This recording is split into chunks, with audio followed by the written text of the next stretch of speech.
Yours. Mr. Chairman, Chairman Rodriguez, and members of the committee, good afternoon. Thank you for the opportunity to speak with you today about the work of my office and my budget request for fiscal year 2022. While nearly every aspect of our lives has been upended, sidelined, or disrupted since we last met, I'm pleased to report that the State Auditor's Office has smoothly transitioned into virtual mode and has been able to continue on its accountability mission. In the past year, since we've entered a virtual world, we have released 53 audits, a major report from our Division of Local Mandates that examined the state-owned land pilot program, as well as issues related to the property taxation of solar facilities. And I'd like, as an aside, I'd like to commend Chairman Rodriguez for advancing a resolution to that through the climate change bill.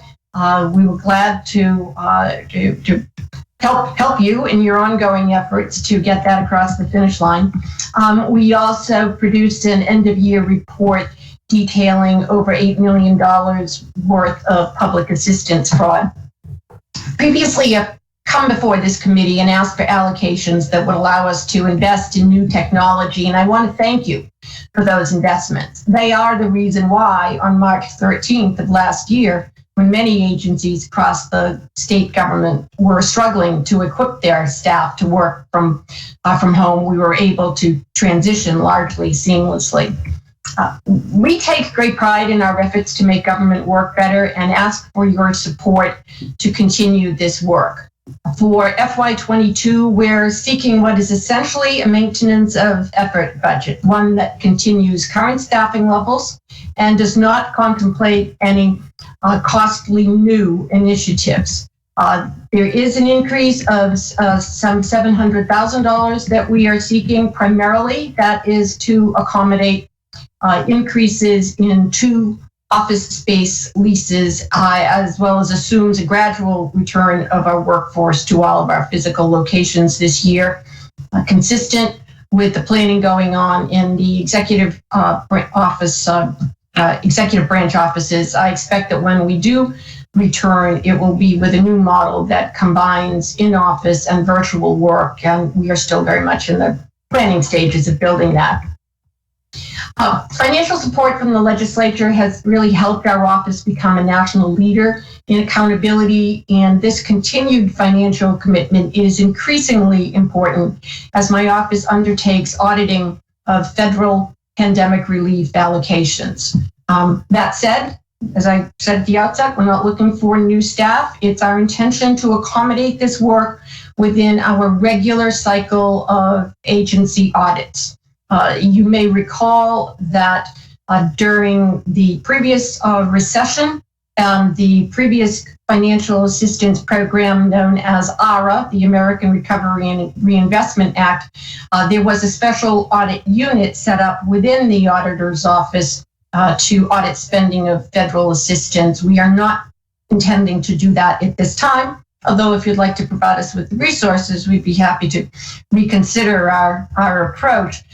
We are coordinating our work with that's being performed by KPMG in the annual single audit of federal spending that's undertaken every year under the auspices of the Comptroller's Office. The goal by coordinating with them is to reduce duplication of effort and provide coverage of spending that's not picked up in the single audit. Public trust demands that we provide an honest and unvarnished accounting of how appropriate and effective the Commonwealth's spending of CARES Act allocations and other federal financial relief has been, and the budget request that I've put forth will allow us to do just that. Another project I'd like to mention concerns reimbursements to municipalities for certain costs related to early voting. The efforts necessitated by the pandemic and the number of impacted elections, as well as the availability of federal and private monies to facilitate distanced local, state, and national elections have really complicated our usual process of collecting and certifying to the legislature municipal election expense data in order that you may fund this otherwise unfunded mandate.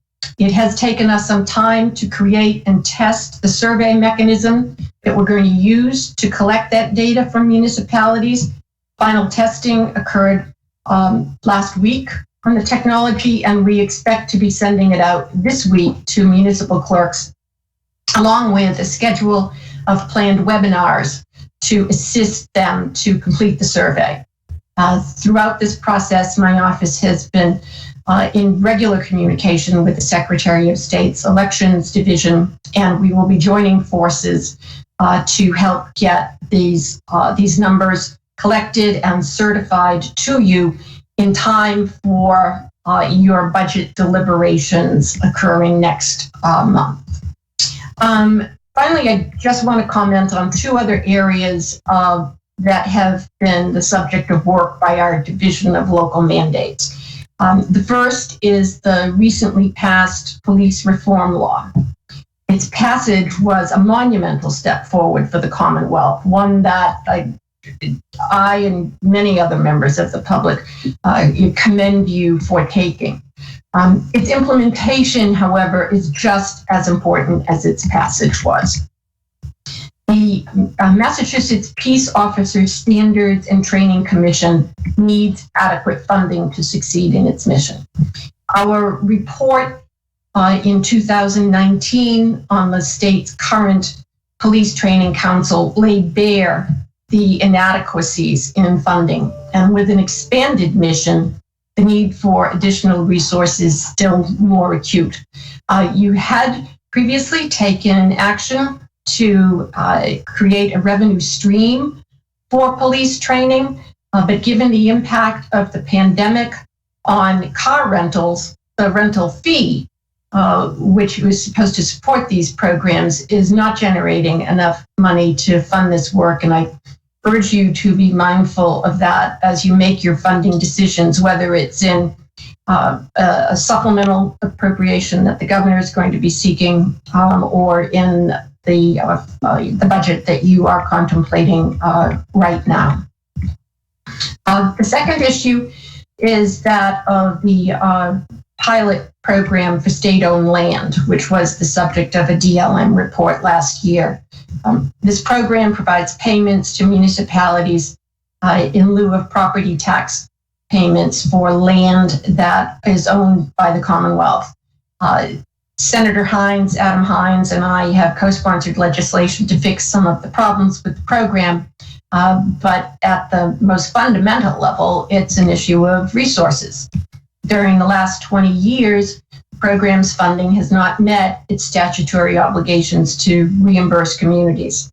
Since fiscal year 2009, the pilot program's appropriation has remained flat at close to $30 million, while property values across the state generally have risen quite a bit. This leaves many cities and towns, especially small ones, with revenue gaps to fill. To fully fund this program, the allocation we suggest should be increased to at least $45 million. And I urge you to close this gap and to hold harmless from funding inadequacies in the future the municipalities whose property values are not increasing at the annual average rate. It means that when the size of the pie doesn't grow and your values shrink in as compared to communities whose property values are rising, you get less and less money for your pilot reimbursement.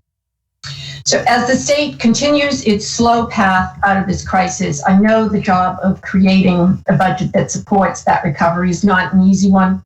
I thank you for your willingness to take on this difficult task, and clearly my staff and I stand ready to provide any assistance that we can to aid your efforts.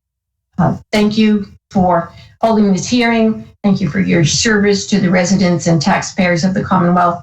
I'm more than happy to answer any questions that you may have. Thank you, Madam Auditor. Thank you for your time and testimony and your thoroughness, and I think you covered a lot there. We appreciate it. I didn't have any questions. Turn it over to my counterpart, if you, Senator Rogers. Thank you, Madam Auditor. And I look forward to working with you on the pilot issue. It's an issue near and dear to my heart. Representing a community with Pausec Beach State Reservation, which oceanfront property. So thank you, and look forward to working with you. Keep up the good work. Thank you so much. Thank you, Madam Auditor. Appreciate your time again and your testimony, and we look forward to continue to talk with you during this budget cycle and working with your office. Thank you. Thank you. Talk soon. Thank you. Thank you very much.